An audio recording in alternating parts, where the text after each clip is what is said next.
performance, the piece itself, we don't have anything ready, but a lot of the technology has been developed very Well, well. there are a lot of good things about the panic of performance or that's true. audience. Yeah. But I think you guys might have found that, having that, you guys were part of a festival, right? Yeah. You were part of the 10 days in Dublin, or Yeah. in the French. That really has an incredible effect on working with the technology. I agree that then you're up 48, 72 hours. Oh my God! I quite agree, but I've done it for too long, so it's. Workshops are brilliant. I think that's like the norm when you work with technology, that you have to just harden yourself that the hours get like the day is 72 hours or something like that. So, and that's just the nighttime. But I think that's not like really good. So, no, it's not. And also, what's interesting is that that's definitely from a kind of designer coder place, because there's a physical body, live presence in the middle of all of it. We need to sleep, we need to rest, and we can only. And there's certain hours of the day that. I know. But you just don't. I know, but this is what I've noticed working with other people too. That you have and then these. Of course, if you really want to get deeper into the technology, or the how you really can use the technology as a tool for art. I mean, you really have to study quite a lot and do research. Otherwise, it don't work. It's just surface. Yeah. I mean, if you have a deadline and you have to get something done, it's just the surface. Because you really can't go that deep. And you have to have the time to really study something. Otherwise, it won't get results. When you first started working with Max, what platform was that? Was it Amiga that started? No. Actually, with the Macintosh. Yeah. Probably 1992. I don't know when it was actually started. The Max, was it in 1990 or 1989 or something? Something like that. But you worked with Todd Winkler, was he? Yeah, He was using Max? Todd used Max MSP, Yeah, so that was since the but they developed in IRCAM in Paris. Yeah. The David Ciccarelli and Miller Fluke. So I started quite early actually. It was relatively new in Finland that there weren't that many people doing things with Max, because they used to do with this Lisp-based system, which was also developed in IRCAM at the time. All the composers, they were using this Lisp or different kinds of tools that made with Lisp, and that was a bit more difficult because it wasn't real time. And Max was actually the first environment which was real time and based on MIDI protocol, which was also very good because all the equipment they understood MIDI at the time being. So it was in that sense it was rather useful also. Todd was using it for a few years before we met and worked together, because he'd made a number of pieces with other dancer choreographer peoples. So I know he was using it for a few years already. But it's I actually still, in a way, I like it still, although I've been working with it quite a long time.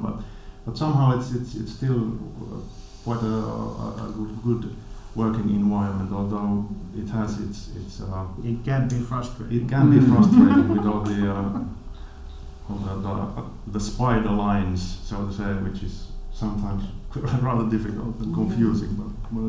Complicated. But it's probably the best one or easiest one for me, because I don't want to go into the code. Yeah. But that's I don't have any more time. I'm too old to study the code. So am I. Jaakko probably isn't. No, he's a young guy. Yeah, and that's the problem. Get into the code. Yeah. So my name is Jaakko Lenni-Tattala. I'm the project coordinator for Vimma project at the Center for Practice Research and Theatre at the University of Tampere.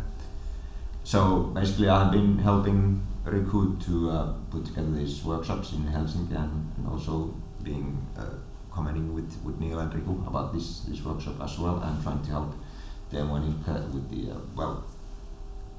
provide you tools to provide us money. Yeah, resources. Yeah. Just call Jaakko that, hey, we need this. We have no money. He got the funding. I'm just trying to distribute everything. Yeah. And so basically I've been coordinating the Vimma project here for the last 2 years, and also looking forward to seeing what's happening during this week.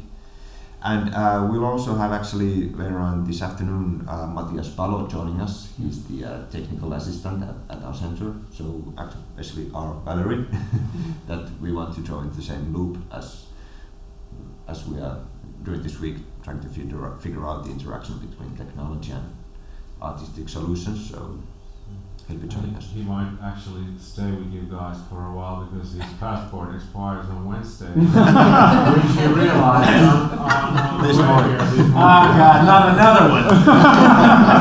We've got all the asylum seekers we can take. I know, but here's one from Finland. Yeah, we don't have a lot from Finland. Yeah. So, well, finally, I'm Riku Rohenkorpi. I'm senior lecturer in theater and drama research and media culture in the School of Communication, Media and Theater at the University of Tampere, and also the principal investigator of the Vimma project, which is just about to end. But gladly we could have this workshop with you guys. And before that, the project ends in December, and its purpose has been to facilitate this sort of work. Workshops and research sort of sub-projects like ornaments and in the arts and technology context. And my background is in theatre and performance philosophy. So with the technology, I feel like I'm beyond my comfort zone all the time, but sort of try to push myself there, and I hope we can sort of keep up this work in future projects as well. We have not received any funding decisions yet about the future projects, but keep Some. yeah, we have some travel money coming up, but yeah. But anyway, I guess the philosophy background also helps me to sort of look at the technological questions, and especially technology in artistic context, sort of from a more ontological perspective, I guess, as Matthew just mentioned. And I think I'm also quite interested in the human technology or human computer interaction or discussion. I just quite recently I read an article about an autistic boy who communicates with existing technology, with a computer every day. The computer is his partner, sort of daily friend. And the article was actually written by a journalist, and the journalist is his mother. And she has noticed that the computer is a very good partner in discussion because it doesn't ask too many questions, and it's happy with the answers that the boy provides. Like, how are you feeling this morning? And the boy answers, I'm quite cold, but I feel happy. The computer is happy with the answer. So there's something sort of interesting there that I guess we constantly try to make technology look more like us. There's still the anthropocentric sort of, even though we're moving to the post-human direction, there's a strong anthropocentric element that we're trying to make the post-human as possible. But I guess that the dialogue or conversation with the autistic boy and the computer sort of shows us that there are elements in the human or the humane that sort of that the computer sort of can contribute to.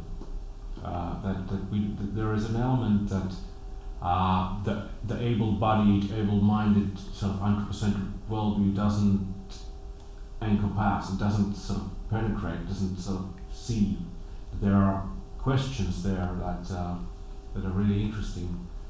That perhaps the non-human, the post-human, the computerish elements. There are something. There's an other. There's the other, a big other sort of area that we are sort of perhaps not looking at the right way, or is there the right way? What is the way? What should we be doing with the technologies current technologies are for future technologies and all that. So I'm trying to make my non-comfort zone as comfortable for myself as possible. Well, I think that's one of the interesting things about working in art and technology is it seems like to me it's imminently connected with philosophical questions about being and place and time.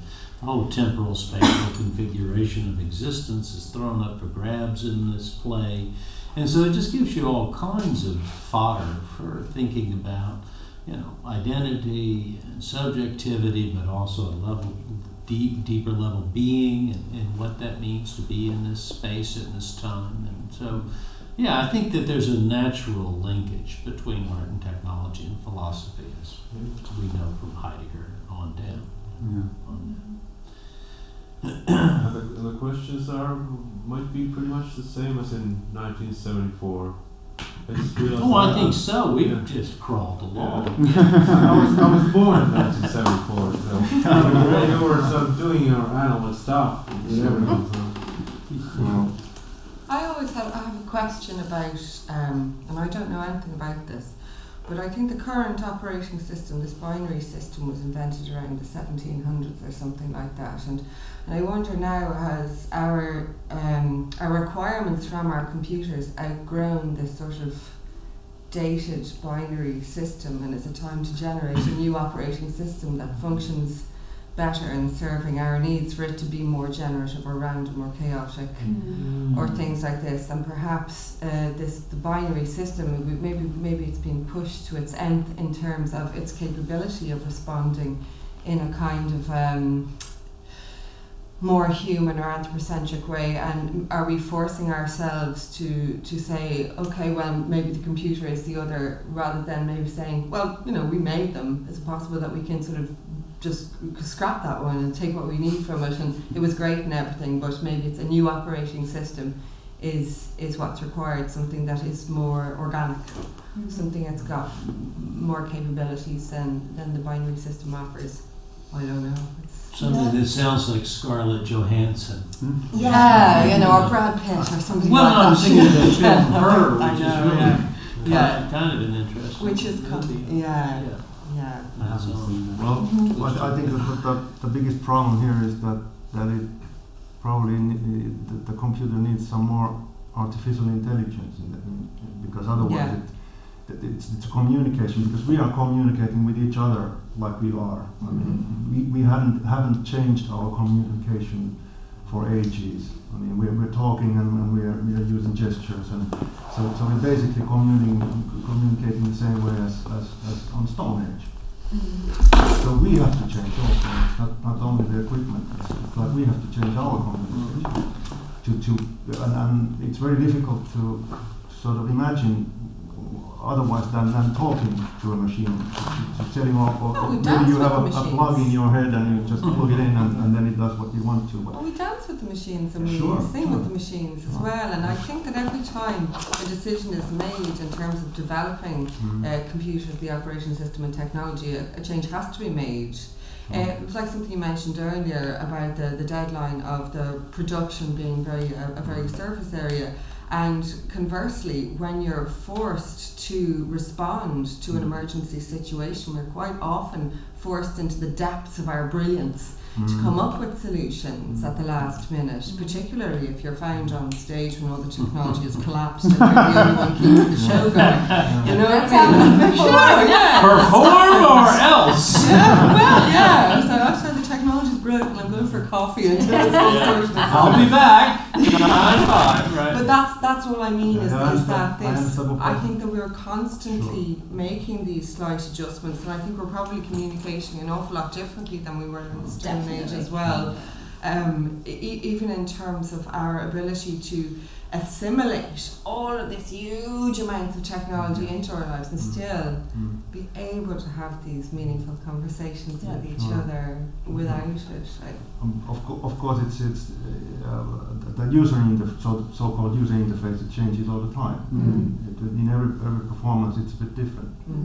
But what I was thinking about performance deadline stuff is that what I mean with this surface is that you know that this would be great if I could do this, and then when you start thinking that how much time does it take that it would be possible, and you think that okay, it takes about 2 years, so maybe I'll just skip it and I'll do it the same way as I used to do it before. So that's what I was meaning with the deadline stuff. Well, I just want to make sure that we bring Valerie into this as well, because we're really actually very lucky to have her here with us. She got her degree here at Trinity in the IMT program, Interactive Media Technology, with Maury Redmond and actually Jack Phelan. I don't know if you guys were there at the same time or not. No. And she's also, what's that? I also did that course. Oh, very good. The similar time, or? No, but not the same year. And she's also a very accomplished musician whose album has been out and been very well received. So we're really, she's a contributor in this. Didn't mean to speak for you, but I wanted to sing your praises nonetheless. I'd gladly have you speak for me if I don't have to speak. But you can sing to her. Yeah. Thanks for having us here. Yeah, thanks for being here. Yeah, thank you. Yeah. I will talk to you later. I'm kind of biting my lip because there's like really interesting stuff came up, but I'm also kind of going to try and brush on the same questions in the presentation, so I'm kind of holding back a little bit. So should we get on and present the project? Yes. Yeah. Find the money, hire the people. Okay, everybody. Sorry for that protracted delay. Technological issue. Cindy's going to give a little bit of her own background and where she's coming from, and how she's gotten to the stage where she's at now. How did I get here? Yeah, how did you get here, Cindy? That's a really good question. Okay, so as I was saying earlier, I came to Ireland in 1990. I was invited by this company called Eye Contact Dance Theatre, which doesn't exist anymore. But it was a collaboration between a electroacoustic composer, a lighting designer, and a choreographer. And what we worked with, this very rudimentary system we worked with this show called Zero Crossing, was basically there was a receiver box down at the front of the stage, and in the set behind us were beams. Just icon beams. So there were these little pinpoint holes in the back. So anytime we crossed through the space, we would trigger. And it was mostly sound that we triggered, Roger Doyle's music. And it was all homemade, handmade by a guy named Owen Drum, who you might know of. He does some work here at Trinity. Is he teaching here? I'm not sure. I'm not familiar. Yeah, but he's an inventor. He's basically an inventor and has done a lot with sound systems, with like big music recording studios and things like that for Enya and all kinds of different people. And he's just a kind of genius inventor. So he invented this whole crazy hand-built, soldered together system that was very, very basic. And then there's a big gap between doing that show, even though the company really wanted to work with interactive technology. We only did the one show with that very basic system, and then we sort of left it behind and did some other work. So there was a big gap of about 8 years when I met Todd Winkler. And Todd came over here to help set up the course that you went to, and you went to, here at Trinity College. And while he was here for a whole semester. While he was here, the contemporary music ensemble called the Crash Ensemble asked him if he'd like to perform because they had a concert. And he said, well, I've been mostly working with dancer choreographers. Do you know of anyone who might, be interested in this kind of thing? And it just happened that Owen Drum and Donica Dennehy and Roger Doyle were all teaching on this course, and they all said, Cindy, give Cindy a ring. So I got this phone call from this California guy one day, and we started working on a piece. And I had never worked with that kind of technology. It was basically the very nervous system and with just one camera and one projection.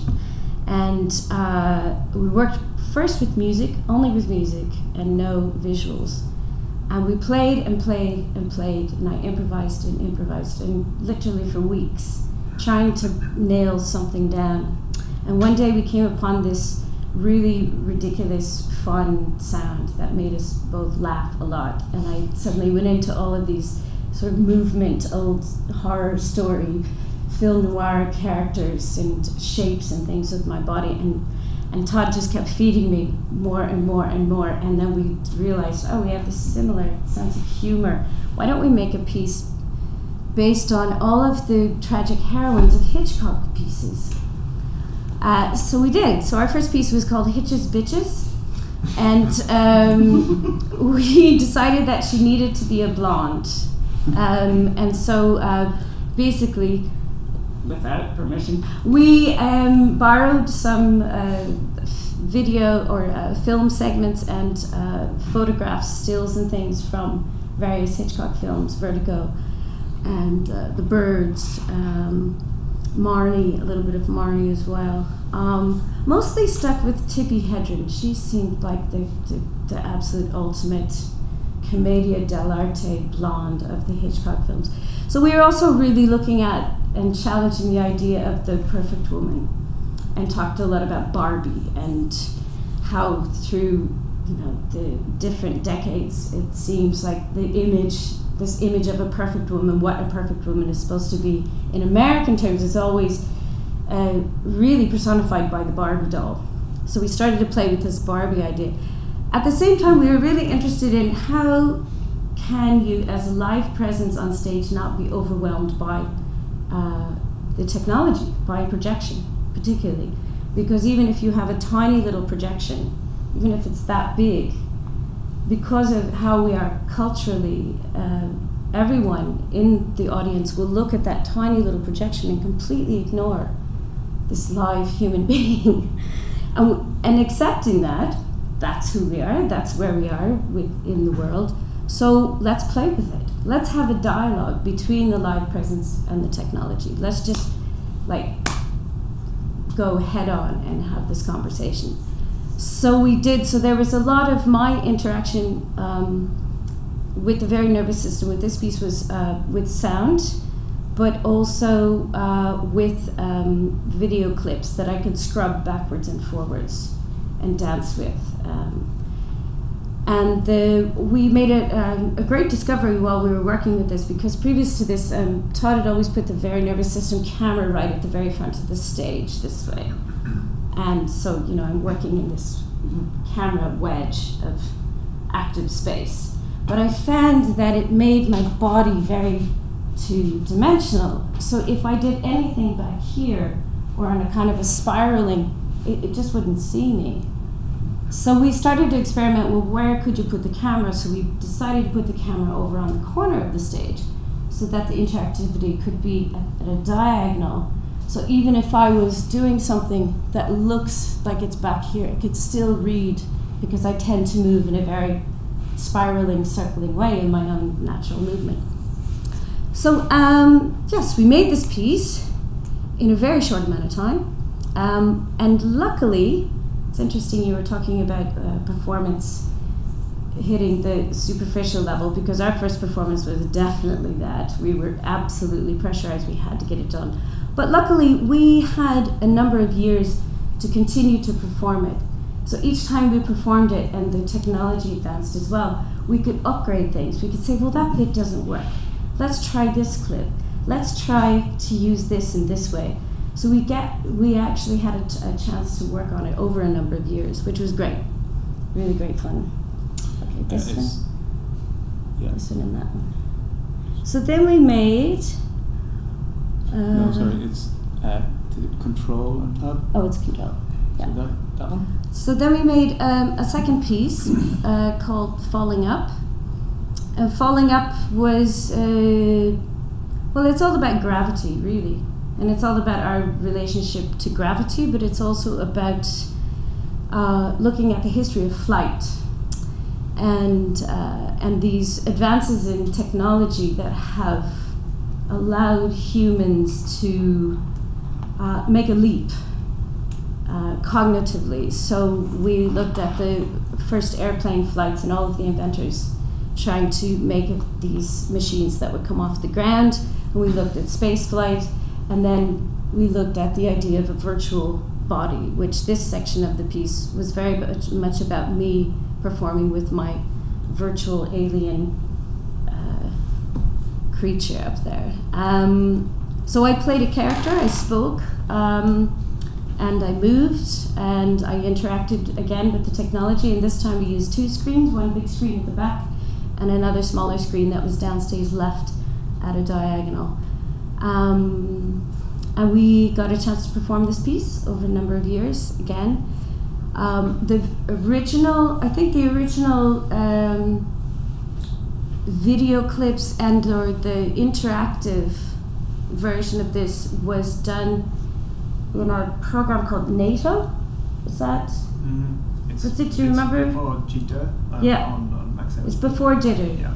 So Todd had discovered this, had discovered NATO, and we started to play with processing live images and trying to see how far we could actually push that, and then always kind of coming back into conceptually, does it connect in with these ideas that we're working with?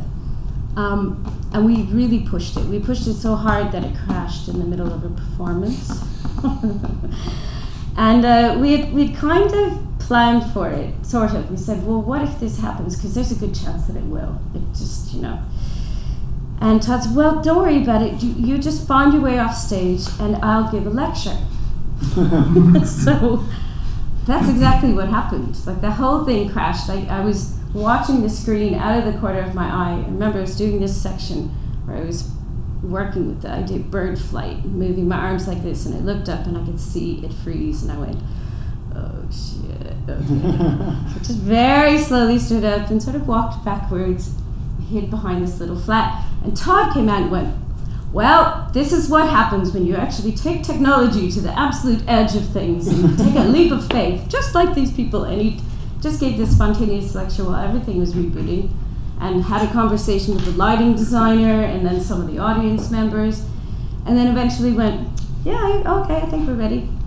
And then went back and we just picked it up and kept going. So sometimes it's not such a bad thing if it crashes in the middle. And a lot of the audience didn't realize that it wasn't part of the show.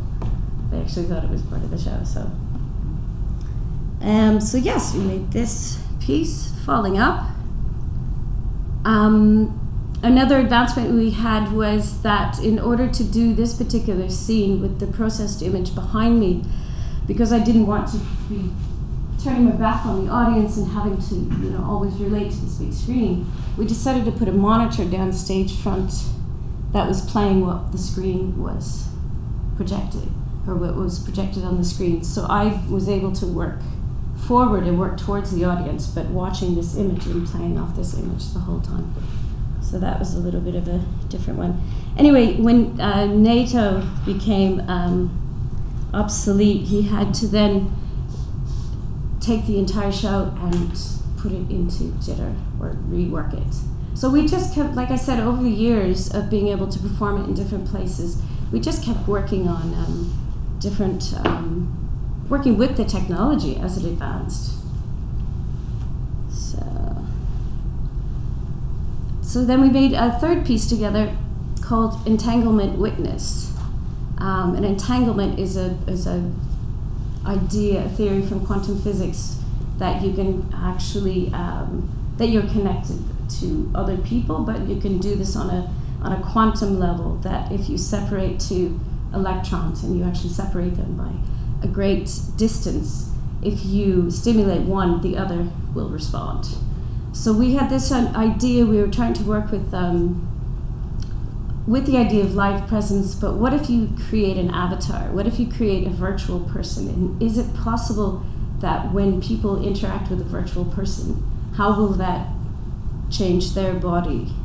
And how do they? So I became this virtual character, and most of the choreography was built on watching people look at things.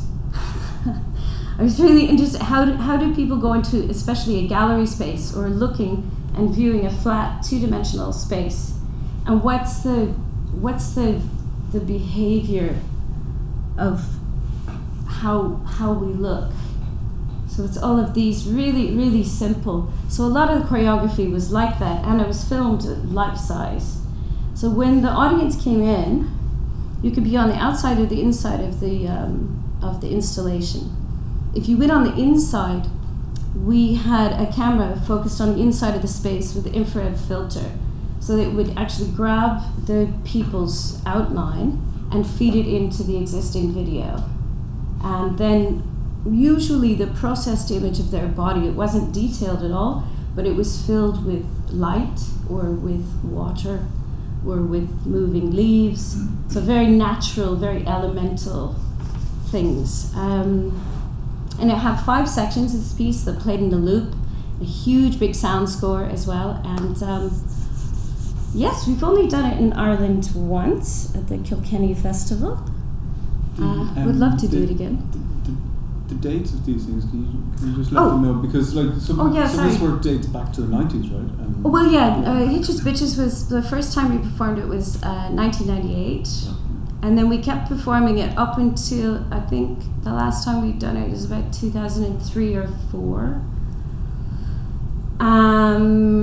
Falling Up was 2001. And then we kept performing it until about 2004, I guess. And then Entanglement Witness was 2008. Yeah. So there's just some more images. This was actually a setup that we made. It wasn't the real one that we had in Kilkenny when we set it up there at the Kilkenny Arts Festival, but this was the mock-up that we made at Brown University where Todd teaches.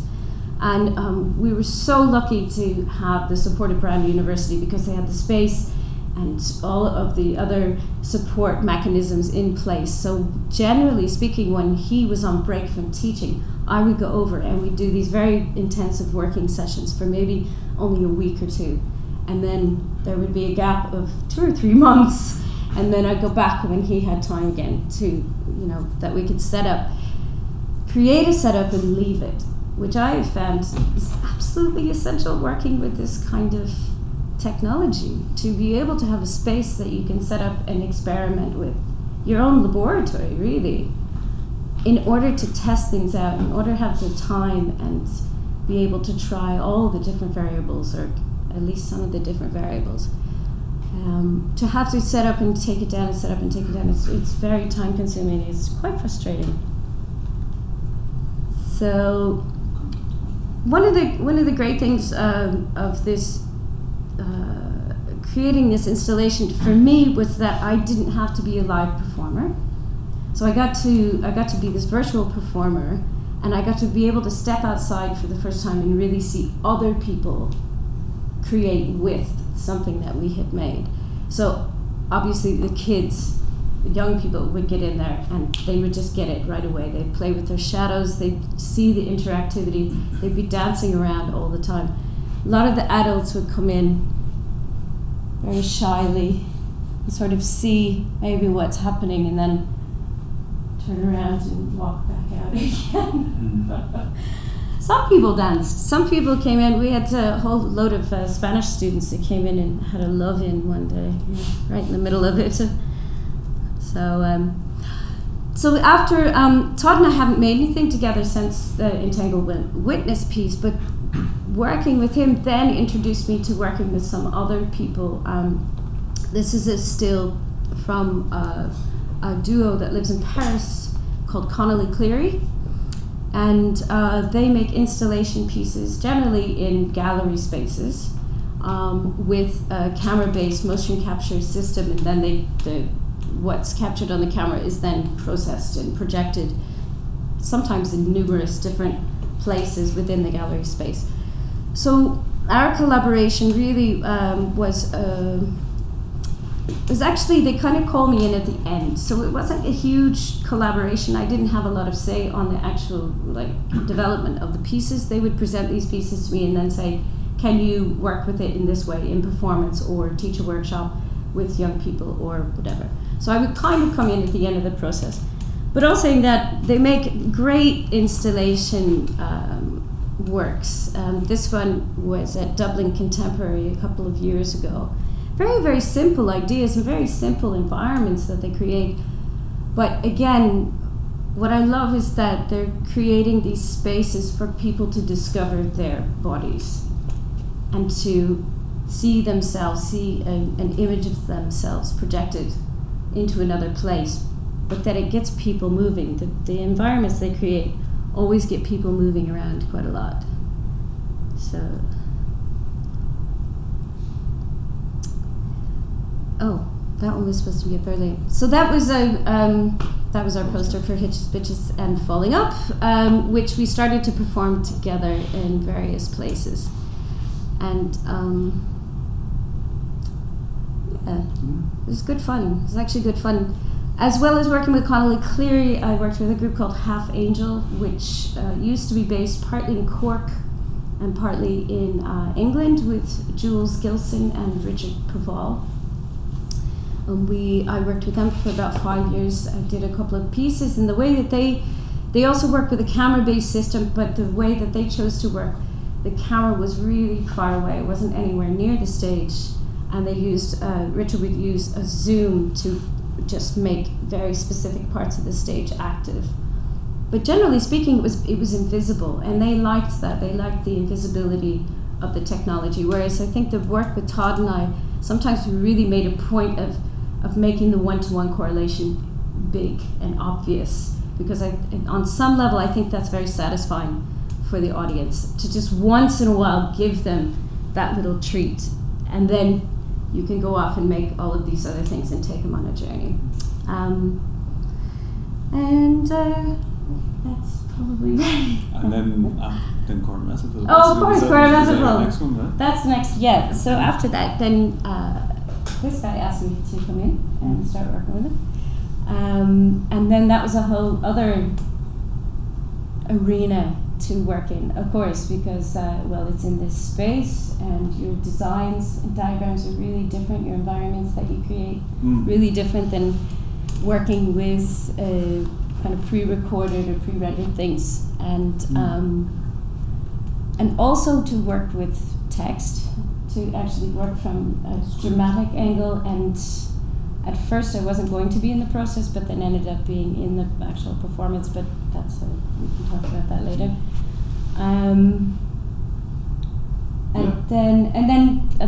Most recently I've worked with Midas Spaces, who will be here later in the week, who are some young designers and programmers who've been working in Dublin for 3 or 4 years together, and they asked me to take a previous work that they had made called Codes and help them to reinvent it. So we worked on that this year from about February to July. The performances were in Hong Kong in July in a festival there.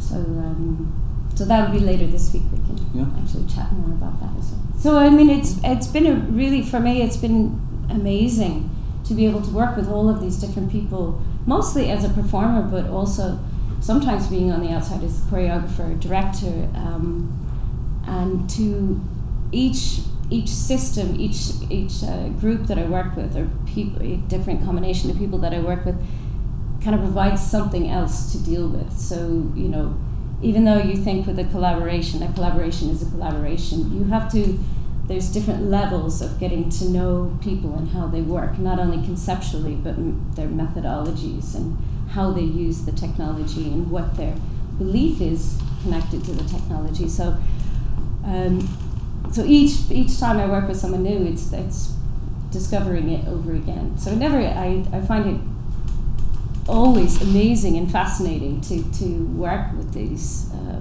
devices, because it teaches you a lot about your own body. Cool, thank you. That's it. So So yeah, I just wanted Cindy to give a bit of a background so that obviously Regan and Matthew are familiar with where she's coming from, but you guys probably weren't familiar with her background and the depth of knowledge that she was able to bring to my project, which was fantastic, which we're about to go into in a minute. I'll take care of that. Okay. But to close down the things. Yeah, cool.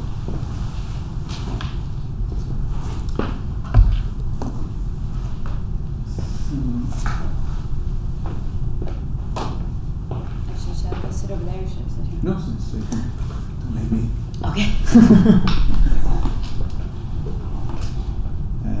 Let's just quit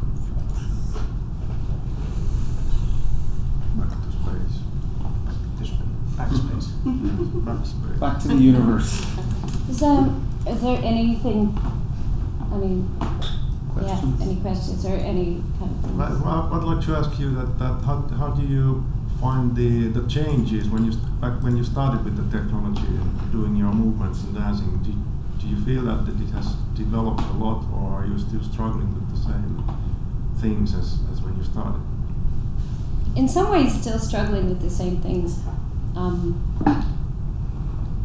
Of how do you find that marriage, I suppose, between the concept of physicality and what the technology can do, because obviously any one idea you have throws up a million different choices, which is a great thing, but it's also very frustrating because it's quite time consuming to go through and really figure out what each choice that you make means, and how it keeps continually relating back to the concept of what you're working on. And so in that way it's still the same, that you come up, maybe the designer, programmer creates an environment, and you say, and you figure out fairly quickly, okay, it does this, it responds to me in this way, with this kind of gravity, and this kind of quality.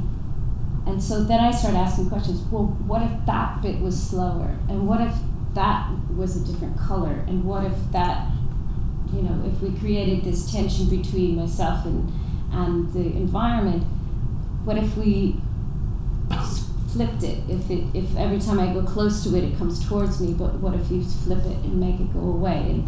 And I think these are really easy questions, and what I keep discovering over and over is that for your job, this kind of easy question can take up to a week to go to really work. So that hasn't changed. That really hasn't changed all that much. I found myself in that same situation with Midas Spaces only a few months ago as when I was working with Tom. How do you find that the movement limitation? Because I've been working a bit with dancers also, and the main question is like that, because dancing is all about movement, and you're expressing yourself with moving, and because of the tracking equipment that isn't even yet that good that you could actually really track your movement. So how do you find the lack of so to say the lack of interaction in that sense? Do you feel that you have to limit your abilities? You would like to express yourself like more than is possible. Do you feel that that's a problem, or do you feel that it's a possibility? It's a challenge, and it is a possibility. I haven't given up hope that the systems will be developed so that they are more accurate, because you're right, they're still not all that accurate. Because they're basically, in a sense, they're only switches. They switch things. It's really difficult to manage the interpolations and large movements, and if you're running around the stage and stuff like that, it's really difficult to track. So it's relatively small things that you can actually do, and they have to be rather obvious in a sense that they actually do the thing that you want them to do. Yeah. Also, it's depending on where the camera is, where the sensing camera is. So, like I said, with Todd, it was on the kind of corner of the space, looking this way. But then with Midas Spaces, it was here. So So even though I was making a piece that was going to be viewed this way, I always had to think about the movement this way. Because it might look really good this way, but it won't make any change, won't make the changes that I need if I don't. So it's a really weird thing on your head to have to, and the same with our piece, you know, of trying to think in those two directions simultaneously while you're creating movement. It's very strange. And yes, there are limitations, but I don't think limitations are a bad thing. I really don't.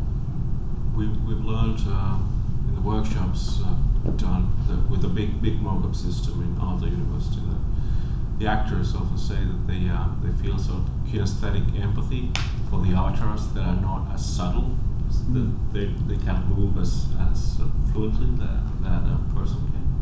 So they try to sort of help out the avatar. But they need to make more rigid movements in order to make it look like more natural in the virtual. Yeah. So there's a strange relationship. It's like a bad prosthesis. Like that you have to make good yourself. Yeah. You have to make it better yourself, and so it's a really interesting relationship with the virtual and technology. I think that's the same as if you were to look at music and technology. You know that music would acoustically being something completely different to what it is now with technology added on, that we make music in a different way because we have the technology to do that, and that actually makes the creative process different. It makes it producing different, you know. And it's the same then the dance and technology, so that the dance that is with technology becomes a different type of dance. How about traditional instruments? With a violin, you're only able to do so many things, or a guitar. But then now But Jimi Hendrix played with his teeth, and it's the same question. Is it break the mold?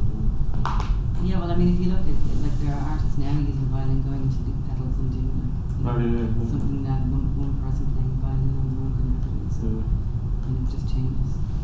Extending. Yeah, it's an extension of creativity, which is great. It's not just technology. You know, it's like I hate technology and I love it at the same time because it can be incredibly frustrating. But then when it does work, it's it pushes things into a different place. Yeah. Well, that's actually the strive for freedom with the technology. That when it first came, the technology to music, for example, it's you had to synchronize yourself to the music as dancers did. You had to synchronize yourself to the music. But what most of us is probably trying to make technology work for you. Yes, to make it follow you, and you can make decision what you want to do whenever you want to do, and the technology makes it possible. And that's actually the thing that is the most difficult because of the tracking. So it has to have some kind of intelligence, the technology, to be able to understand what you mean.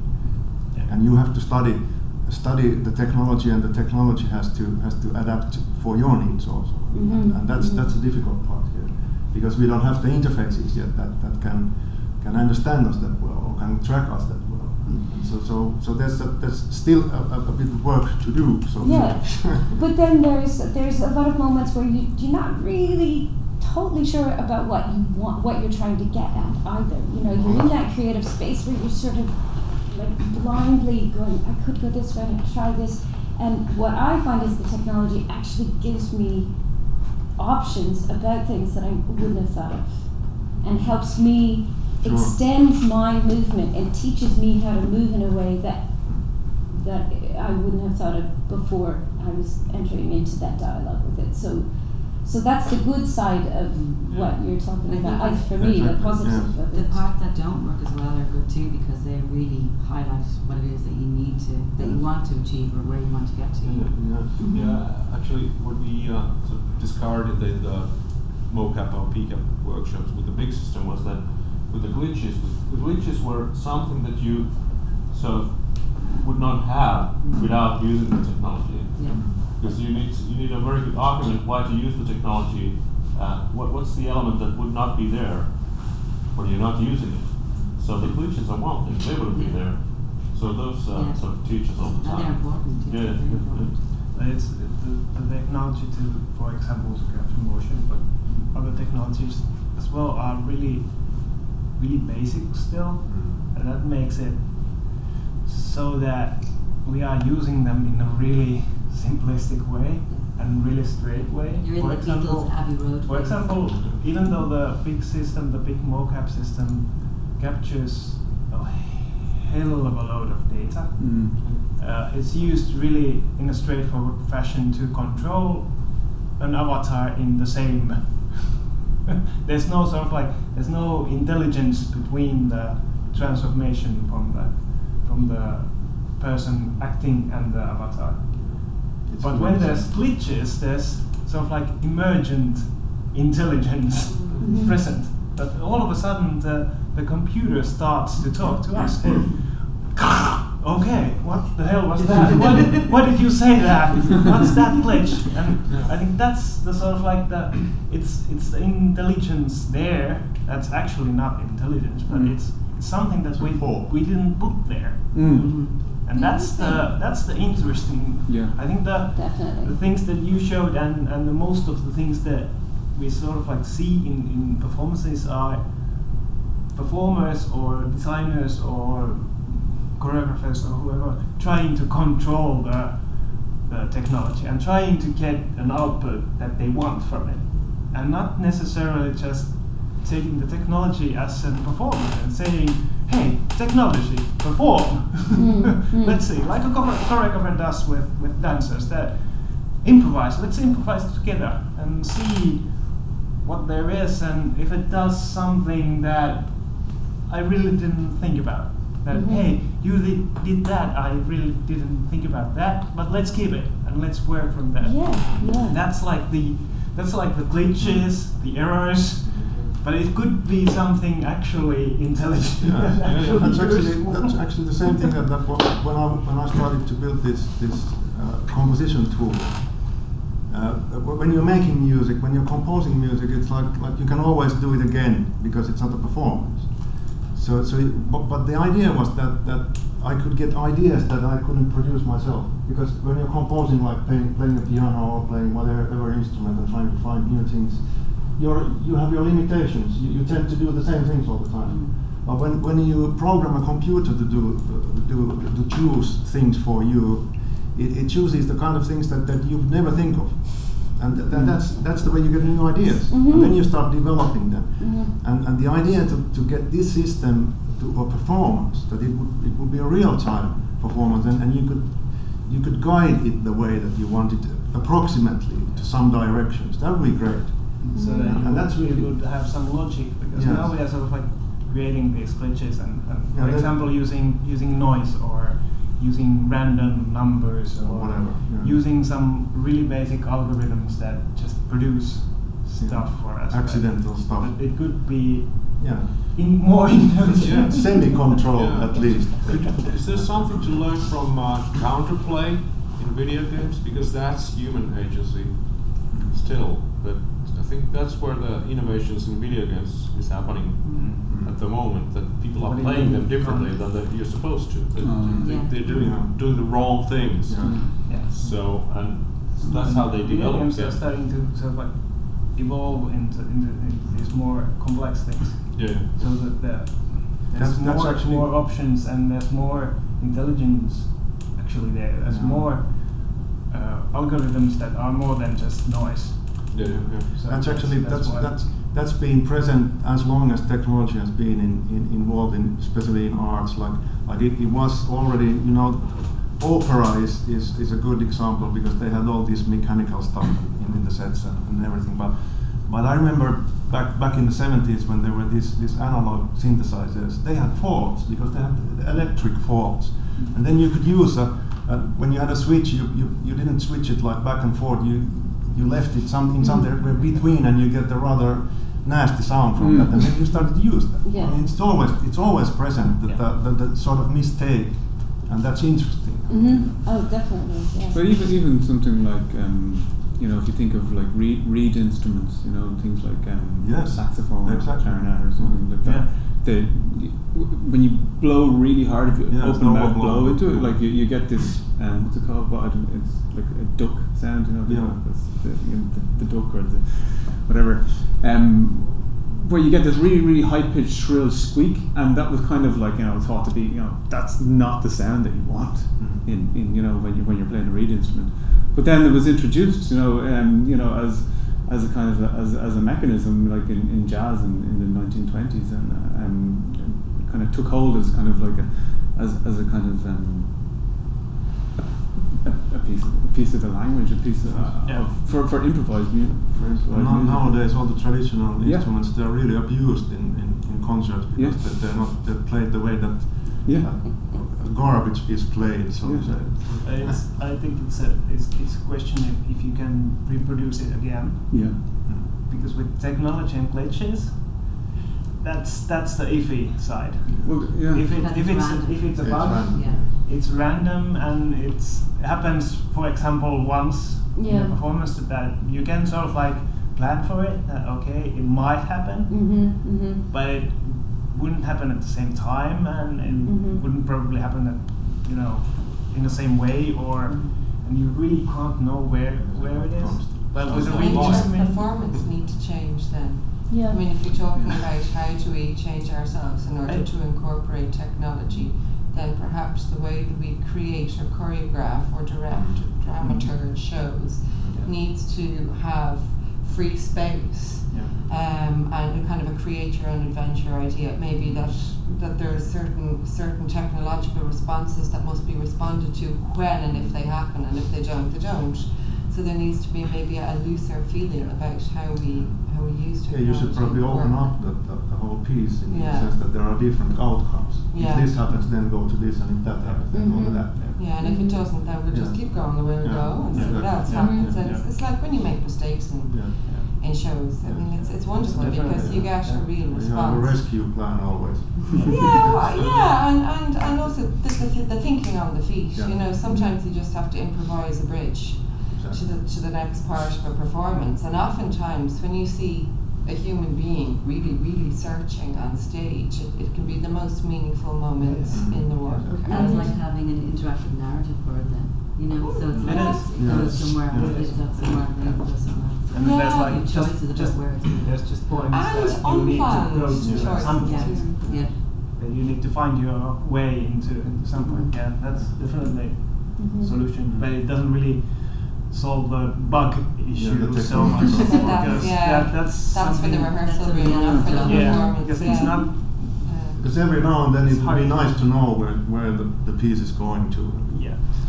That's the traditional way that we have made work always. And if we're continuously relying on a static structure, then we've got too many static structures in the space, and they'll clash, and you get a glitch, and everybody has to walk off and say sorry.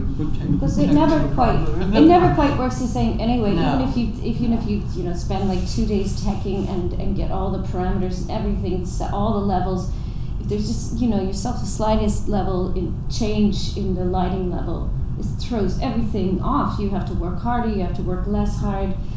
Suddenly, I mean, those sorts of things would always come up. Every time I performed with Todd, something happened.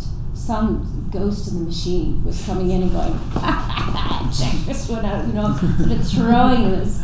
And we always seem to work around it. And then there's also as a human in the middle of that, you've got all that adrenaline going. So you feel like you're doing a movement in the same way, and you're probably not as when you did it in rehearsal, because you got the horses racing ahead of you, and so so there's also that perception of yourself of what you've created, and then what happens when you are doing it in front of an audience, and then what happens when the technology works differently. And that's what I love about it, though. It is it's fairly close to improvising. I mean, you have to be that awake and that aware to really deal with all of these. So you have to account for the fact that dance has been such a primary motivator for art and technology. Why not the theater? What is it specifically about dance that seems to have fascinated so many art and technologists? Well, I don't. Here in Ireland, I've had some friends of mine say to me, "Wow, when I go to a dance performance, even if it's not with technology, they say what dancers are doing and what choreographers are doing, it seems like it's miles ahead of what a lot of the theatre is doing in this country, anyway. But I also think it relates to what Regan was talking about, of being stuck in a particular way of making work, of working with language.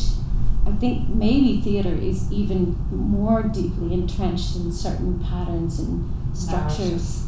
Narrative, pushing its story forward, you know. Maybe it's the tradition also. Yeah. Like I think it's the same thing in music also. If you have the institutions like the big orchestras, they have the obligations for the audience. They have to play the traditional, music and everything. But the smaller groups, when they do their things, they can experiment more, and it's actually quite expected from them. And I think the dance scene is the same. That when you have a private small company, then it's expected that you do something else than the traditional dance companies or operas or whatever. So I mean, maybe that's the thing. And movement also. Yeah. There's a broader spectrum in terms of the concept of choreography and movement, or play versus playwriting, dramaturgy and sets. Yes, and you don't things have are more the text. static. I mean, the text is. I think that the text is one. It's the same in music. If you do instrumental music, different than if you do music with lyrics. Yes, absolutely. And I just think that the poetry of dance, there's a sort of a poetic quality in the movement. Now, I think there is in theatre as well. It's just we haven't quite caught up with the rest of the world, particularly Eastern European styles of theatre, in Ireland particularly, where theatre doesn't be so heavily reliant on text and playwriting as it is here in Ireland. We're very fond of our writers there. Whereas dance there's a broader poetry, and it allows for a broader range of connections to be made with the technology in terms of making meaning. It doesn't have to have a linear narrative when you're making meaning or connections, and dance, I think, is Well, do you think there's any day, this is something of a provocation, but do you think there's any danger in the focus on finding the technological in the technology, of it becoming a technological kind of solipsism there, where it just returns back to itself in an almost self-replicating structure? That is there a way, and I'm asking a question, I have no idea, if technology can think about other things? Like, how would it think about Hamlet's to be or not to be, to drag it towards a textual moment? Can it articulate that? Can it find a way to express that? Or is it, in a sense, are we... I would say it can. If you've seen the YouTube video where there's a gadget that somebody's designed, where there's a switch that you turn on. When you turn it on, a latch opens and there's a sort of thing that puts it back off the switch. If you've seen the video, when you turn it on, the latch opens, it turns it off. When you put it on, the latch opens, it turns it off. So there's I think it's there. Well, to me, the most interesting art and technology I ever saw, and maybe we may not have a similar way of talking about it, but the Wooster Group work in the 1970s in New York, their interaction between their between their dramas, and they're literally dramas, and that technology was really visceral, so deeply connected that you weren't able to sort of work beyond the other. I was just curious of why that kind of experimentation hasn't really become our vocabulary in the theater. It has, I think, more in European context, certainly not in Ireland. You're absolutely right. I mean, it's Brian Friel or nothing, or the Vimma, who are great, but they're not open to that kind of interpretation. The mashup, that's what Worcester did. They did mashup. Yeah. And it was that was allowed for the incidental connections to have their own meaning within the limitations of the capabilities of all the layered technologies. You get the random connections, which allows for everybody to perceive those connections differently, as it does in everything that we watch anyway, but that you allow for random by just hitting play, going and seeing what happens. And last thing, I didn't see it actually, but I've worked with them before, and I think they were doing something that was. I went to an open rehearsal. I don't know how, but it was ad-libbed, or it was on like they were. I think in that way they were having points that they had to get to, but they could meander, and they were using technology within that as well. I'm not sure. Did you see that? Yeah. What group? What was Pan Theatre. This recent piece, Yeah. the birds, Yeah. the seagull and everbirds. Oh yeah. Did see that. Yeah.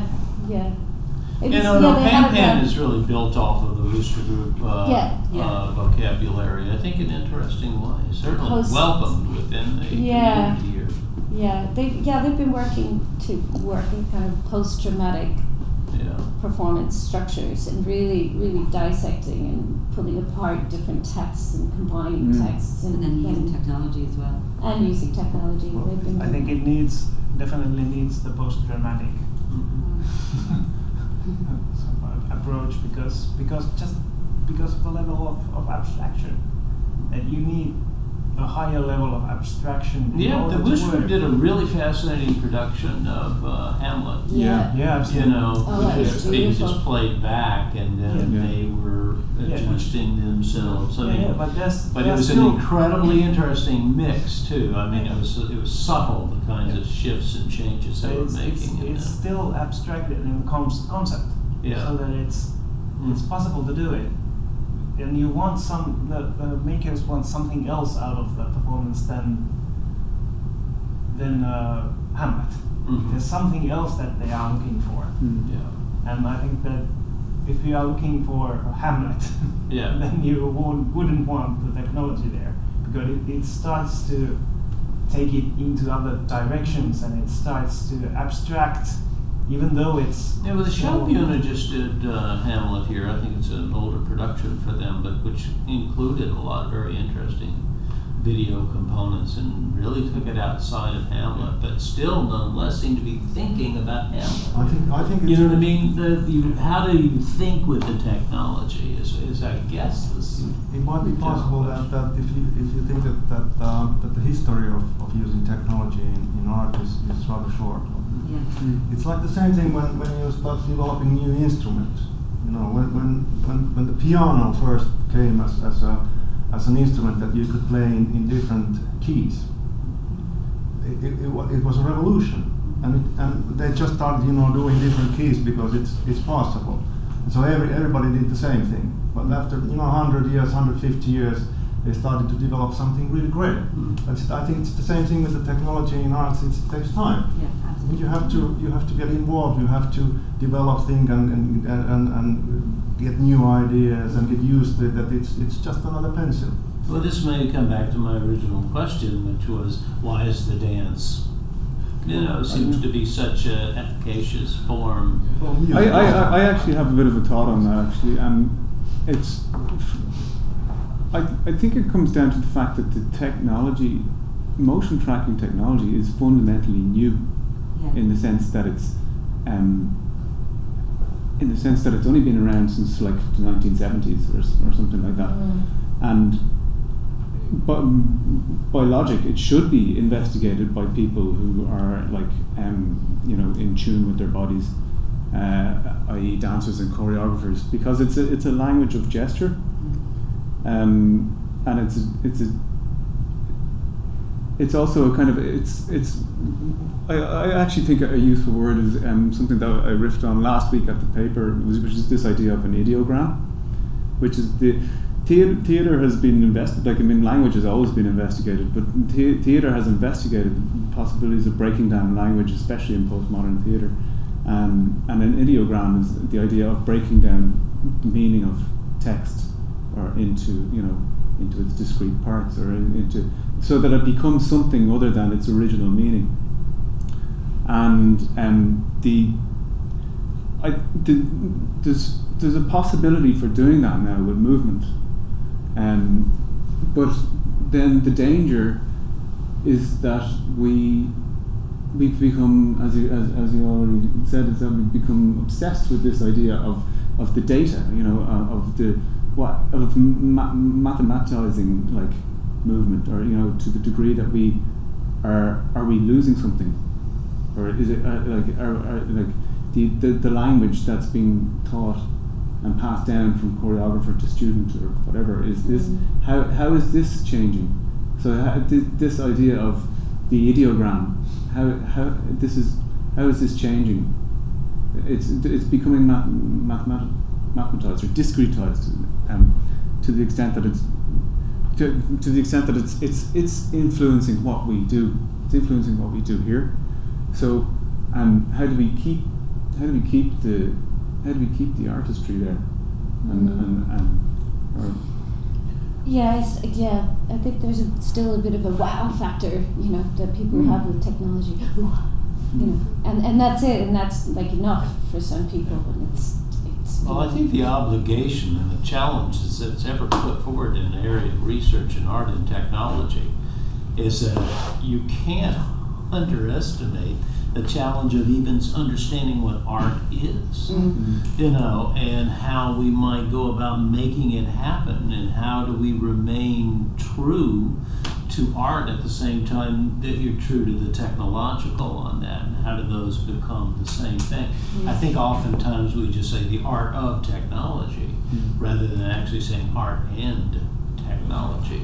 And so it gives you a huge burden or liberation or whatever to make sure that the discourse of art is still, its voice is loud and clear, and that's I do think that it just has to walk through this phase though to get to the next phase. As for dance and Wusterkur's Hamlet, I think the key term here is rhythm, where you understand techne as a rhythm rather than an element that is combined with another element. But there's a rhythm with with one techne and another techne. So that's the connection is there, that the virtual and the real have, that there's a mutual or contrasting rhythm between them. Due to Palgrave regulations, I couldn't put all that in the chapter that I submitted to you guys, but it's going to be in my future book.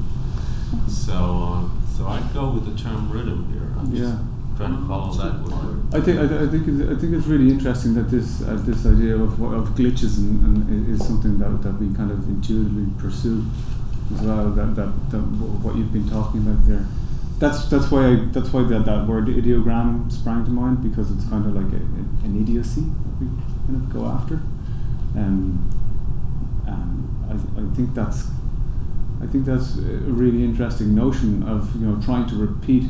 And it also occurred to me that just the very word jitter has become part of the language of like the most important software for generating real-time audiovisual performances, which I think in itself is just like an interesting thing just to reflect upon, because jitter was a mistake, or it was thought to be a problem, in early video making, and it's now becoming part of the language. The language, yeah. So we don't really talk a lot about emergence in performances, because there's just so much emergence happening with the performance, the performers, so that the technology itself usually we don't think that it should, in performances, that it should have emergent properties in itself. And the technology itself is usually really simple in performances, because there are performers, and the sort of like the fourth play or the play between the performers and the technology, it's really complicated, and it's really, really rich, and it's usually enough for the people making the performances and the people watching them, that it's enough to see that. That it would be sort of like the next step would be that the software and the technology and the hardware would actually start to emerge, to have emergent. Yeah, that's interesting. Yeah, because it was just because it's such a risky thing. It's so like, I mean, for the performer on the stage, for the people in the control room, it's just like, can we just let go and just like just let the computer do what it wants to do, or just let it, not what it wants to do, but just let it emerge. Because like, I mean, you know, like, even though like what I'm going to show you is like, you know, is to a certain extent is a kind of a responsive system. We could have just let it go, but then, you know, where, you know, that would have possibly left Regan just going, what's happening? I'm walking off. You know, like it's just no my style. It's just like, there is a danger there. That's one of the key issues is the fear of technology, and that's, you are talking about the fear of technology. You're fearing that the technology will take over if we let it. But isn't that the point of the search, emergence? I mean, it seems a logical next step in the search, is the emergence. I mean, it stops it. Somebody said to me after we did the performance of Cora, so how do we know it wasn't just like an elaborate light show? And you were just prancing around within an elaborate light show. There was no indication to the fact that, you know, you were trying to work with the sound and with and it was just kind of like, I know. I mean, but there was we put rules in place to stop it from going. Oh, absolutely! No, I know that, and that's we have to do that. We have to sort of put bookends on what we're doing so that we can have a performance for sure. But just in the scheme of how to. Do you flag the technology? We're surrounded by cameras and sensors, and so therefore we know that the screens are responding, or we know that the sound is responding, or do we not do that? Well, perhaps emergence is in a way is kind of a way for us to allow kind of escalation, you know, to a degree that gives a sense of the danger. Yeah. Well, it's why installations are oftentimes so intriguing for people to walk through. Yeah. So when they do that and things go off there, you can get it. Because you're absolutely right. If you are doing that invisible sort of gesture, you know, or finding that interface, we don't know. It's very hard to make it completely tangible. It's a real, the area could be a... brings up the whole changing the nature of performance to facilitate. Yeah, I mean, if you were there and you were making those changes, why are you doing that? Or is it just an elaborate, you know, is this just VJ? You know, how do we actually make it seductive to the audience to want to watch? You know? Or is it important? Is it important for the audience to know? I mean, that was a question that came up working with Half Angel and with Richard and Jules. They didn't need the audience to know. It was in the program, but they never. It was very they may not invisible, need to know that one gesture is triggering a movement sensor, but they need to know why it's of interest to watch that gesture with the projection that's going on. There has to be that seduction. Oh, I agree. It doesn't have to be narrative. It can be abstract. It could be whatever you want it to be. You know, but it requires creating a fascination. You know, or for God forbid, a meaning. It's just about meaning. If there's no meaning in it, if it's just following,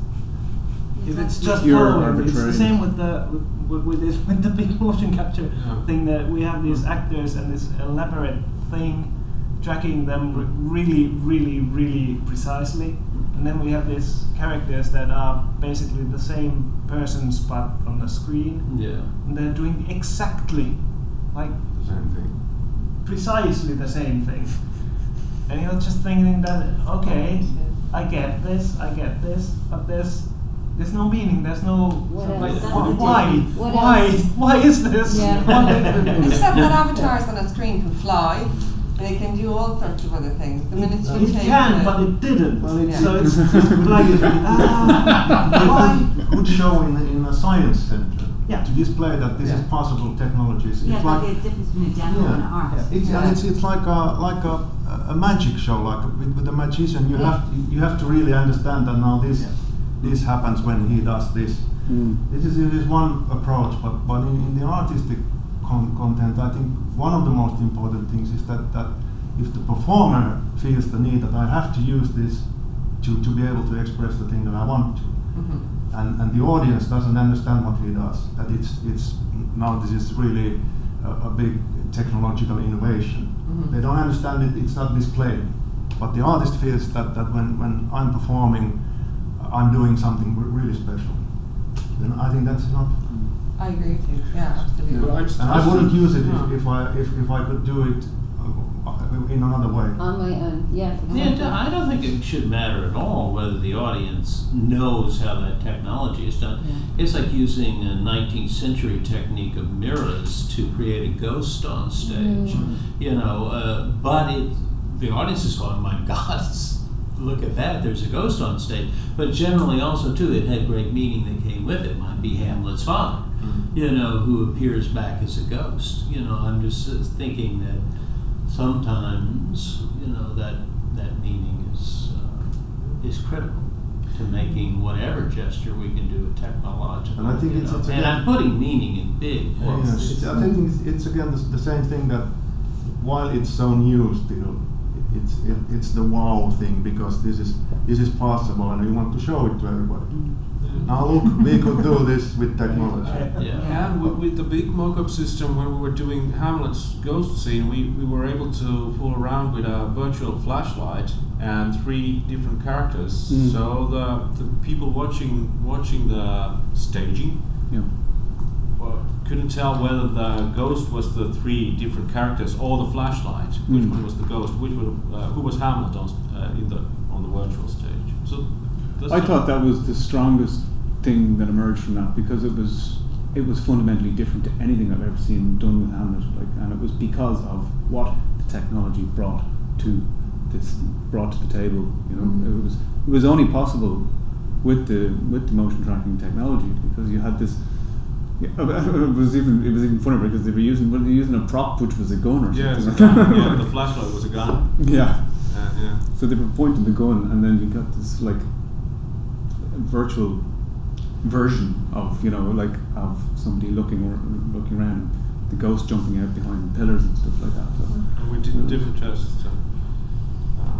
But that was something that was unique to that situation, and probably only possible. Like obviously, yeah, you can do like first person stuff with film technology, with just like on the big screen. But there was something different about this, which made it really unique and fundamentally new, I think.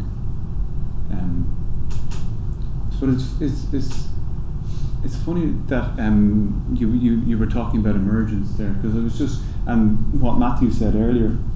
Sorry, I just wanted to go back to this point of emergence because I think it's really interesting.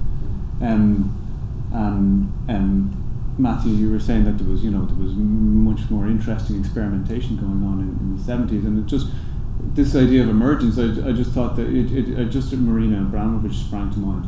And I know it's, she's not using like cutting edge technology and stuff like that, but she, like, if you think about what was the name of that performance she did with the artist is present. The artist is present. Is that the one where she put all the tools on the table? Oh no. And she guided people around. Yeah, and it was totally out of her control what they did. There was even a gun with a bullet in on the table, like, and a guard. And a what? And a police officer. Oh, was there? Mm-hmm. Oh, right. Who made took sure away nobody... the person who picked up the gun and pointed it at her head. Oh, really? Oh, yeah. Oh, I didn't know that. Yeah. There you go. Yeah. But yeah, so... That was the killer on that one. That was just... I can't believe you. Yeah, so she put a rule in place that stopped it from going, like... Stopped it from dying. From going nuts. And my computer's falling asleep. But yeah, like, it's just... It just seems like, there's... Are we kind of like just... Are we really pushing the technology, Like, are we really... Or are we tinkering around with something, with ideas that, Cindy was already doing in the 1990s, or that you were doing, in the 1990s? How can we, let that... Because I think computers really are at the stage where we can give them more responsibility. But why aren't we? We've been talking with Ilkka. Ilkka said like a couple of weeks ago that it's kind of hard to let the computer decide that, It is. that okay, me as an artist, I just write a code and then I press enter and stuff happens. And what's my part in it? Am I content with the part of writing, you know, x times 2 / something fluff, flip fluff, and But you know, some of the greatest experiments in modern art were about the, you know, aleatory experience, and like John Cage, for God's sakes, you know, found all kinds of different ways And to it's a question for remove the the artist ego. from that. Yeah. how do I relate to that? Is it enough for me? And I think that's just, can I let myself go? Yeah, no, it's hard. Sure. It's not about the technology so much. It's about me. Is it okay? It's a question of aesthetics also. I mean, you have a certain kind of a filter inside, which have like for me, example, I've been doing this for several years already. So I have a certain kind of tradition of doing things and certain things that I like. And then when there's I should sort of, you know, forget everything and try to do something else, and it's really hard because it's like I'm not in control, and something might happen that I don't like, and what if that happens? Then what happens? Is it the total failure? Is it the disgrace? Am I going to lose everything? And so it's a big question. If you get too much things for the computer to do, and you're not really sure what it does. Yeah, but I would love. I am very curious about that space because I am an improviser. Of course, it's interesting. I really want to Yes. improvise with a system that is going to throw me completely random things. I would love that. Yeah, but me too. Because that's what I've basically been doing all my life, improvising. Yeah. But still, it's a strive for getting something, you know, coherent. Because I would like to be in control that this doesn't last for 2 weeks, the show, but it lasts for 1 hour or 2 hours, and there would be certain kinds of things happening, so that also the audience would be interested in what I'm doing. And you know, you think of several things, because I know improvising, because back in the 70s we used to improvise like hours. Sure. And people used to like that, but not anymore. Not true. Not true. We need something to happen, man. Wednesday afternoon. I contest that. I did a performance on Friday, a 4-hour long sound performance with sound artists, with 6 sound artists on Friday. Okay. And people seemed to really enjoy it. Now, they didn't sit there for the entire 4 hours, of course. People came and went and interacted however they wanted to. Either, you know, actually came into the space where we were working, or stood on the outside, or whatever. But these things are still happening. I think they're actually in some ways making a revival. I think people are having a little more patience about performance, some performance in a way. But then it's, you know, then there's that permeability between theater and dance and performance art. And is it theater? Is it dance? Is it performance art? If you set it up in this particular context, what does it mean? And so all those things are. I understand. Maybe it's my problem. I'm too old. I've done that already. Which is why I suggested on Wednesday afternoon we have a technology jam. Yeah. We can jam for 4 hours straight. Jam on the picnic. Yeah, the jam on the ants. Just who brought the ants? I think I'm the ant. Can't have a picnic without it. I feel like the ant. System. I was just wondering whether this would have to do with the fact that digitality in itself does not make any sense to our senses. With concrete objects, so they make more sense still to us than the digital processes, the zeros and ones. That there's a whole universe of things that we can't sort of. But I wonder, are we in that kind of transition period where, you know, is the virtual starting to make more sense than the real? Because for so many people, so much of their life is lived out now. And when I talk about the virtual, I'm talking about, you know, how people interact, like by email, by computer, the amount of time that they spend, screen time, you know, plugged in, and is there something changing there? But that's still driven by the visual paradigm. Yes. Sort of. But I think it's also the imagination, like we now, or perception of ourselves in the world, and the fact that we can connect with someone that fast. So our perception of the world as it exists has completely changed in the last 20 years. So there's that. I think there's more of an openness. But I think you're right. I think we're in this phase of sort of getting a handle on things a little bit before the next big jump is going to happen. Well, you could make the argument too that we've been surpassed by popular digital culture, which I think is kind of meaning that there is so much of our lives that are virtualized now, and that, you know, our alphanumerical avatars, you know, whatever it is that exist way outside of ourselves and extensions within the data sphere, that what we are attempting in art and technology almost conceptually has to catch up with how people are living their daily lives. Our expectations of it as well are, you know, if somebody doesn't know how all this works, our expectations, or their expectations, are far beyond what can actually be achieved in the moment.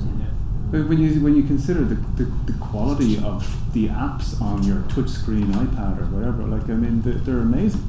If we're talking about the wow factor, I mean, for God's sakes, you know, in popular culture, you know, who was the rap artist that was appearing, you know, who's dead, who was appearing virtually at, you know, at different festivals as a hologram. Wow, that's a wow factor. You know.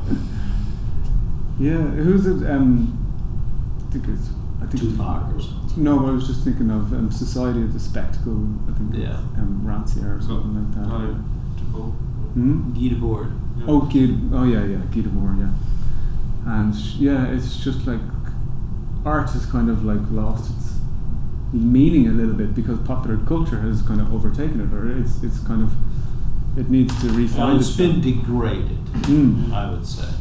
Well, you know, if you look at all the technology and the social media and whatnot, it's all very basic.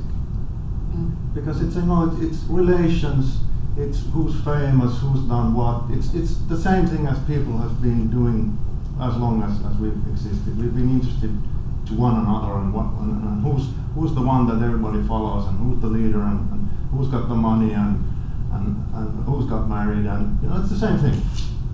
It doesn't really change what we're interested in. No, it doesn't. But, you know, I think, and this may be getting too off the topic, but that for a 12-year-old now living in Western technologized societies, that it's much more important that they have a strong Facebook profile for their interactions with their peer group, and could be more damaged by any kind of rejection within that. And I think that's a unbelievable shift, which, you know, does reflect heavily on. But the problem is the same.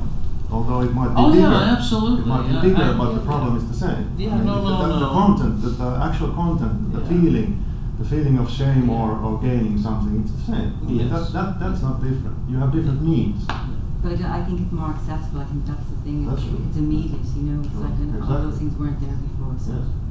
That's what it is. But the content is the same. Yeah, but it's heightened then because it is so accessible and so immediate. Sure, that's what it is. But it doesn't change our needs. Yeah. Yet. But our functions change. Yes.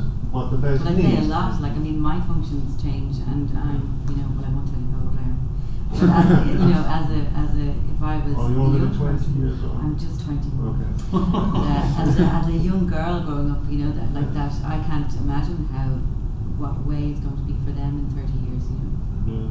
The nature of acceptance, I think, is changing as well when you're overwhelmed with the global scale of your choice making on Facebook or the internet. The nature of what it means to be accepted or be supported or be rejected even is so vastly overwhelming, I think, for a 12-year-old then, I mean, I'm not saying that being rejected by the cool kids in class isn't as overwhelming, but your ability to contain and confront is gone so far beyond your control now. Whereas you can always walk up to a person and say, let's try and work this out. Yeah, our communication channel. Yeah, so There's that psychologist, I can't think of her name now, she wrote a book, it's called Alone Together. Oh, She actually was like 10 years ago or whatever, she was really up for, the virtual world. She actually wrote a book kind of saying that it was going to help us as human beings to accept each other and really like that we get to experience being other people like in Second Life and all that kind of stuff that was really on the go then. But that we would, that female can be male and all that kind of, we can be a different race and whatever, so she thought that it was going to propel that. But then 10 years later, she actually was like, no, stop, everybody stop. And she wrote that, Alone Together, basically that we are like, we are massively connected, but becoming completely disconnected. I think that's one of the problems with more traditional technologies as well. I find it very troubling that I can fly from Australia to Finland on the same day. That I can be both in Australia and Finland the same day. It's overwhelming. It's sort of too much for me. And with the virtual technologies, I'm with what was the Nokia slogan? Connecting people. Yeah, disconnecting. With everyone, with everyone, everywhere, all the time. So that's too much. Yeah. I don't want to have so many sort of You friends have a with choice, me you all can the take the time. ship next time. Yeah, Well, we'll that's take the. That's it, it's the pressure. So now that you have the capability to be able to be connected to anyone at any time, be that 12-year-old with that Facebook page, now there's the expectation that you have to have it.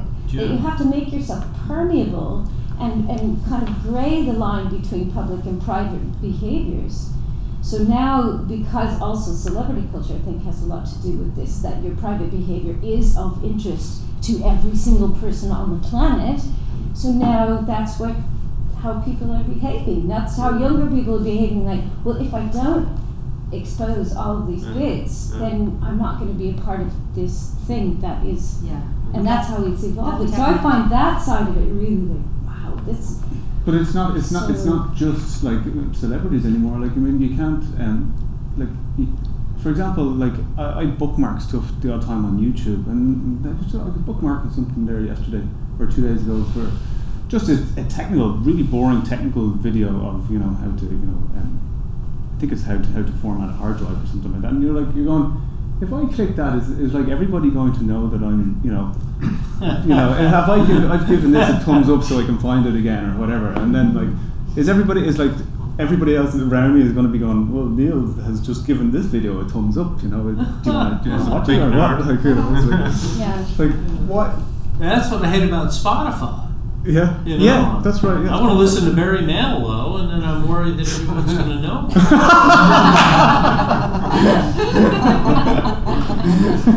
I like Mandy. It's a great song, but I don't want anybody else to know I think it's you just have to put some kind of ironic emoticon beside it to protect Mandy yourself. next to the dead Kennedy. And that's funny. It's all about context. Like really, that is showing us that technology is dictating how we live now. And we're desperately trying to get technology to facilitate us and to do stuff for us. But actually, it's gotten so large that in our everyday life, it's dictating how we. It stops you putting a bookmark on something. Oh, should I do this because everyone will see? Or Barry Manilow. But we still have the choice. We don't have to do it. No. So is that the other? And that's the shift that It's will our happen. fault. It's the human nature that does it. It's not the technology. It doesn't do anything. We just We go. let it in. We want to do this. Yeah. So the We problem want to with be famous and rich. And But so the artist wants that she or he is present in whatever technological solution or choice they make. But in everyday lives, we don't want to be sort of present in the choices that we make with technology. It's a sort of two edges of the same thing. Yeah. Very much so. Yeah. Yes. So. Then it comes to using it like a tool. Yeah, You put it back in the toolbox and close it. Yeah. Right. But there's a danger of the toolbox staying closed. Is it? Because of this kind of self-reflexive kind of worrying that are we more inclined to leave the toolbox closed because of what No. because of what other people think, No, well, I mean, it's because example. it's all out there now. Yeah. It's very difficult to get people to not have these on a table in a restaurant or out of the pub, or, to like put it away and have a conversation. And it's just a tiny little example, but so many people, I think, nowadays think, well, if I'm not connected all the time, I will disappear, or I will not exist, because this is me existing in the world, and I need people to know that I exist, or something. And how that diminishes this connection. To know that connection is sort of constantly, but we're having a conversation already. I know. Connected already. Yeah. The different aspects of what connection means. Yeah, of course, Yes. of course, yes. It's curious too. But it's also a value judgment on both, So that's just. I don't think it's a good idea. I mean, I think these cultural questions should reflect, deeply on the kind of experimentation that's done, the kind of coding that's done. I mean, to a certain degree, it shouldn't happen just in a vacuum. I mean, what interest really will it be if it can't respond to current cultural conditions? Mm-hmm. If it is simply sort of imagining itself working within a vacuum, because this field of technology that we exist within, has real effects on our being, our identity. There's, from the most traumatic to, the most mundane things now are circulating out of our control. Mm-hmm. And it would seem to me to be, part of the researcher's remit is to find a way to, there's a element in the Irish HEA regulations about assessing PhDs, and one of the elements, believe it or not, is social relevance. How is this, in a sense, working within the wider community to elicit change or to critique problems on part of that? And I think it's. So I guess I'm just saying that our conversation that we're having right now is as important as the coding. But that's saying that what art needs to be. I don't believe that art needs to be that. Yeah. I believe that art can be anything. That art can be other than Sure. political and sociological and so forth and so forth. It can be in a vacuum, and there's nothing wrong with it. But the fact that it's in a vacuum also means that it's by default it's also It's in a vacuum somewhere. But it's a vacuum in relation to something. So it's there, but by default it's something. It's something. Yeah, but even pure abstraction, if you look at it historically speaking, was responding to its own particular, if cubism or whatever isn't happening. The only danger, I think, in being in a vacuum is that it could become vacuous. And by that I mean being unresponsive to those people who participate in it, so that it can exist in and of itself, which, is a rule of high modernism. I've got no problem with that as well. Then we need a vacuum cleaner. It's the whole making conversation, I think, is the thing that links the two. Is how can. But really, I don't disagree with you that art could have a simple aesthetic purpose, of that, and it could also have a sociological and a cultural. But I'm quite sure that because we as artists, as human beings and part of our social surroundings, we are making the art.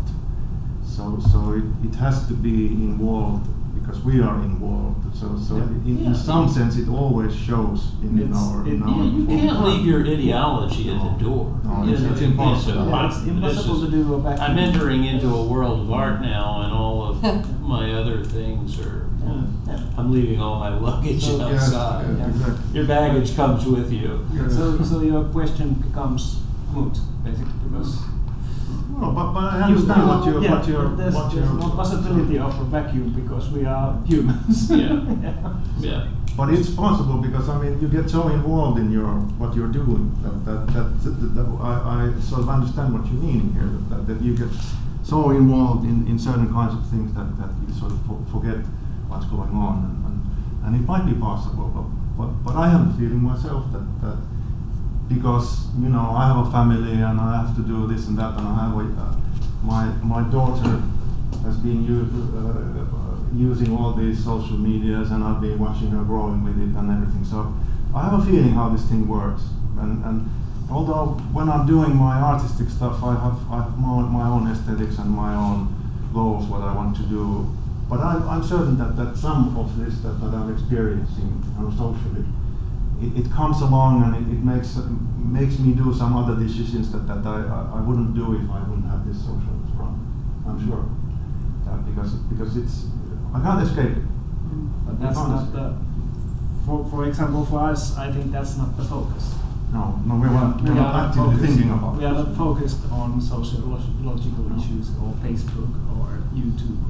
We're not sort of like using that as the basis of our work. But as you try to contextualize what you're doing within a group of human beings, you are, because you have to. In order for the technology to respond to the human being, we have to question what kind of connection and what kind of responses are possible and move us. So our artistic choices relate directly then to the relational. They're about interfacing, and so therefore they are somewhat sociological in that you're a group of people and you have a dynamic and you're trying to have a conversation with the work.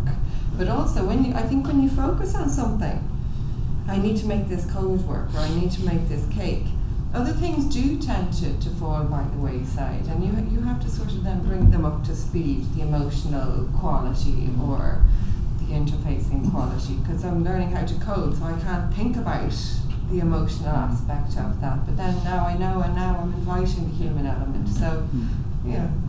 So how do you feel when you make these performances with the technology?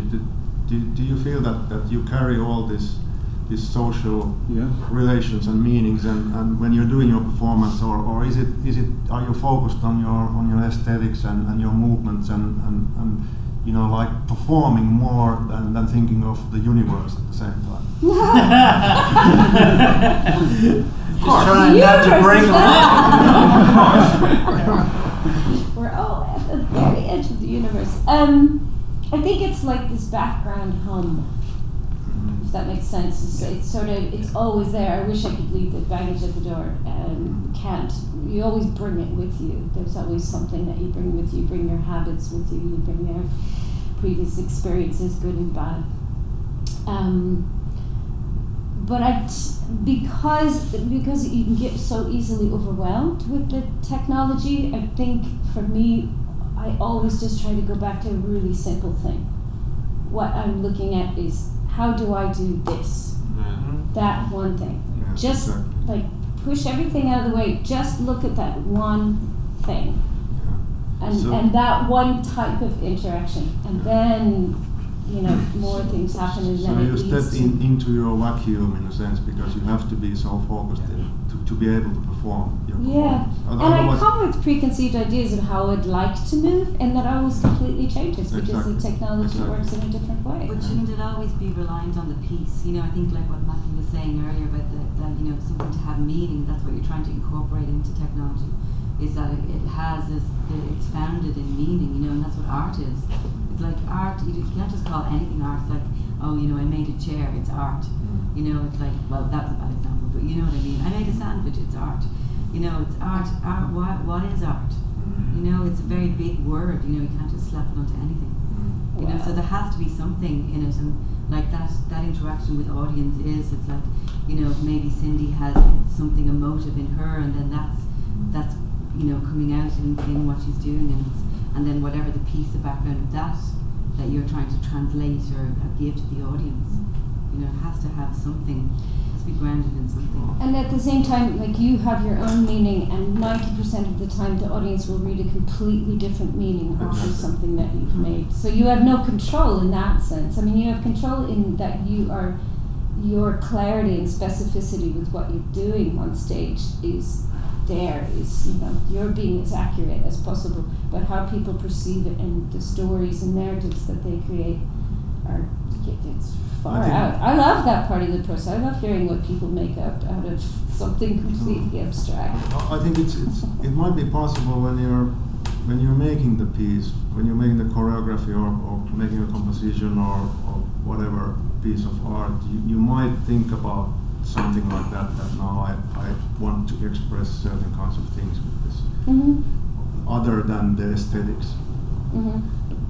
But when you go into the performance, then it's basically you want to do the performance as well as you can, as much as you rehearse a lot, and you try to gain certain things, and on certain parts of the piece you want to do certain things and so forth. So you have to be really concentrated into performance. It's very difficult to think about, you know, the social security or pensions or whatever at the same time as you're performing. Oh God, no. So it's almost impossible. So actually, I think that it might work the way that when I'm composing, I want to make a piece of social security, and I try to, you know, using technology or whatever to get the idea to the audience that now this handles social security. But once I'm performing, I don't think about it. That's the same as music or a song, even if it has lyrics, you know, it's like it's written with those lyrics meaning something, but when it comes to the performance, it's about performing them. And of course, you know, you're not going to be in every single line while you're playing the song again, you know, but you'll still feel it, it will still be an emotive thing, you know. But it's an and taking account of the cultural condition doesn't mean that you somehow translate that into you know, this piece has to have a moral to it. I don't think that has anything to do with it. I think it's considering what our thinking process is. Now, what are your audience's thinking processes? How do they function within this new existence? That, I think, if you miss, then, you know, that's a huge opportunity that's been left out. It doesn't mean translating it into, let's say, the most rudimentary discussion of, political signs. It means being aware of both the ideology of the digital, which is profound, which no one will leave at the door. Everyone will bring that into how we create and what we do, and without an understanding of that, I think you're flying blind. Yes, but I think you really can't avoid that, because I remember the time. You can't avoid it, but you have to confront it. Be aware of, But you gotta understand what the hell it is. I understand, but probably my problem is that again, I'm too old, because I remember the times in Finland back in the 70s and all, in the 80s when art was really political, and it had to have a political meaning, otherwise you wouldn't get the grants and stuff like that. So I always thought that it wasn't really a good thing for the arts, because it really made the art look like something else that especially I didn't like, and because I've experienced that period, I have a kind of a, you know, sort of a allergic reaction. Let me try to make the point one more time, and then I'll drop it. Is that I am not talking about, by being aware of the cultural condition that we exist under, which is the digital culture, you know, we'll all agree on that. Just by coming to terms with how we exist and what our being is within that, is going to be underpinning it, the ideology. It doesn't mean the political choice that you make in that I'm going to follow, you know, one political party or the other, or I'm going to make a moral decision, and I want to bring that to bear in the piece, and I'm going to show through technology that it's bad to be a racist, or it's, you know, there should be gay marriage. You know, to a certain degree, it's being aware of who we are as individuals within this particular culture and what kind of art might be of use to us. Sort of cybernetic epistemology of technology. How do we think, you know, on that? And it's no, I agree, and I think making work is, particularly if you embrace working with technology, I think that's a very political act in and of itself. Yeah, just by default. Just doing that by making that as your context of expressing yourself. But it also could be just making something because, you know, fundamentally it's beautiful. You know, Exactly. that is Exactly. yeah. You think it's in your opinion, it's beautiful, and then it that's fulfills your aesthetic needs. Yeah. That's enough. Yeah. I think, and what a nicer thing can you do to your fellow people yeah. And that is art. I mean, build- that's getting into a discussion of what the to definition build of art something is. beautiful. Yeah. Why not?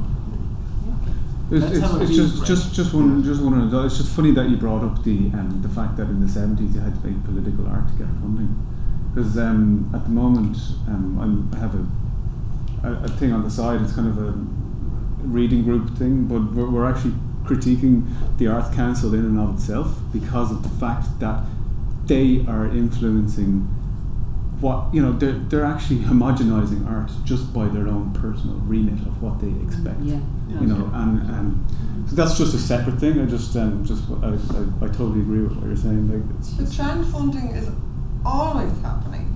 I mean, the Arts Council remit surely is to make money, you know, as well as, you know, provide culture and all the rest. But, you know, and trend funding I think is always happening. I mean, it's happening now. It happened 10 years ago, and like I remember feeling sick to my stomach about participatory art or having projections in theatre. It was like if you didn't have a projector in your theatre show 10 years ago, you were getting no funding, you know. And it's like, you know, and There's so always some you know, ideology. exactly. And I just think contextualising the work socially goes beyond trend funding, and you know, more into how we can somehow make space for thinking about what we do. And for other people to think about what we do and have a relationship to what we do. And for me, that would be it. A reason to try and contextualize myself. You know?